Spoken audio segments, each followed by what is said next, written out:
नमस्कार मित्रांनो.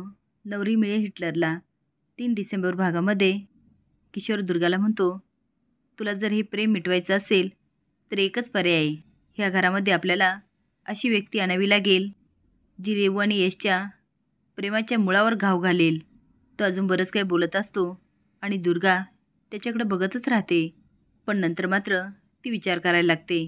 विश्वा लीलाच्या माहेर जातो आणि आवाज देतो, लीला वहिनी, चिठ्ठी आई है. तो आता गाणं म्हणत असतो. लीला म्हणते, विश्वादादा काय झालं? तो म्हणतो, प्रेमाची चिठ्ठी, आणि गाणं म्हणायला लागतो. ती घ्यायला जाते पण तो थट्टा करतो. ती काय विश्वादादा, राहू दे तुम्हाला. तो म्हणता, ओ घ्या, एजेने तुमच्यासाठी लव लेटर पाठवले. हे रेवू आणि कालिंदी बघतात. पण तेवढ्यात लीला बेडरूममध्ये जाते आणि दार लावून घेते. रेवू म्हणते, ताई उघड ना दार. तेवढ्यात कालिंदी येते आणि म्हणते, लीला काय लिहिलंय एजंटच्या लव लेटरमध्ये? लीला म्हणते, या पत्राची मी किती वाट बघत होते. शेवटी एजंटनी मला लव लेटर लिहिलं. ती वाचून म्हणते, अपॉइंटमेंट लेटर? म्हणजे एजंटनी मला जॉब दिला. सरळ सरळ सांगायचं ना, माझं तुझ्यावर प्रेम आहे. एवढं फिरवायची काय गरज होती? बाहेरून रेवू आणि कालिंदी सारखी आवाज देत असते. लीला तर दार उघडते. कालिंदी म्हणते, काय गं, काय लिहिलं एजंटनी? बाई गं, लव लेटर, वाच ना वाच ना.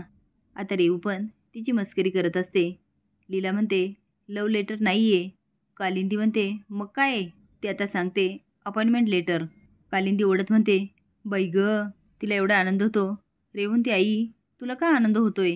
कालिंदी म्हणते, आता सांगते ना, बिशीमधल्या मैत्रिणींना.